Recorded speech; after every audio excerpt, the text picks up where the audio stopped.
Welcome to Sai must know. आज हम देखते हैं मैथमेटिक्स को। फैक्टोरियल, हम सबको पता है कि फैक्टोरियल जो होता है वो जैसे 1 फैक्टोरियल 2 फैक्टोरियल इन सब की वैल्यू हमें मालूम होती है, लेकिन एक ऐसी वैल्यू है जिसकी जो हमें पता है लेकिन वो क्यों है हमें ये नहीं मालूम। 1 फैक्टोरियल हमारे पास में 1 होता है।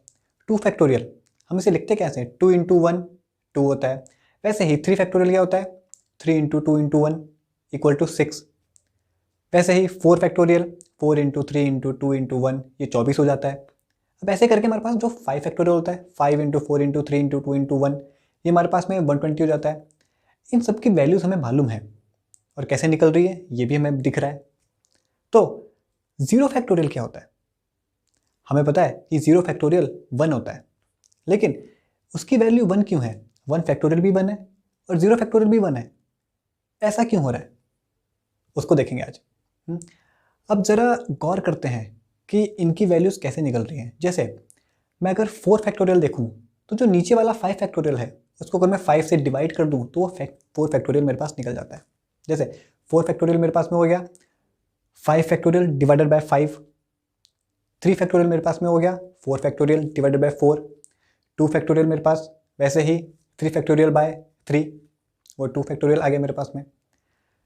1 फैक्टोरियल क्या होगा मेरे पास में 2 फैक्टोरियल बाय 2।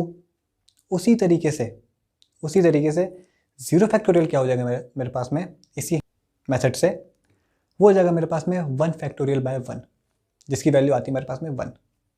तो इस तरीके से देखा जाए तो हमें समझ में आता है कि 0 फैक्टोरियल 1 क्यों होता है, क्योंकि 1 फैक्टोरियल बाय 1 मेरे पास में 1 ही मिलता है। सारी वैल्यूज़ भी हमें ऐसे ही मिली है। लेकिन एक डाउट उठता है कि यार नेगेटिव में क्यों नहीं होती इसकी वैल्यूज़। जैसे फैक्टोरियल तो हमने देखा, क्या नेगेटिव में इसकी वैल्यूज़ नहीं हो सकती। काफ़ी अच्छा सवाल ये कई लोगों के मन में उठता ही है, लेकिन उसका जवाब देखते हैं आज। अगर मैं -1 फैक्टोरियल की वैल्यू देखूं इसी सीरीज़ में जो हमारा ये चल रहा है 4 फैक्टोरियल बाय 4 3 फैक्टोरियल बाय 3, ऐसे ही अगर मैं -1 की वैल्यू देखूं तो वो क्या होगी, उससे पहले वाली वैल्यू क्या थी 0 फैक्टोरियल। इसका मतलब कि जो उसकी वैल्यू होगी वो हो जाएगी मेरे पास में 0 फैक्टोरियल बाय 0। इसका मतलब 0 फैक्टोरियल 1 1 बाय 0 जो कि मेरे पास में नॉट डिफाइंड होती है। तो अब -1 है ये, इसके ऊपर देंगे -2, उसमें भी कुछ ऐसा ही होगा क्योंकि -1 बाय -1 जाएगा वो, और -1 की वैल्यू पहले ही नॉट डिफाइंड आ चुकी है।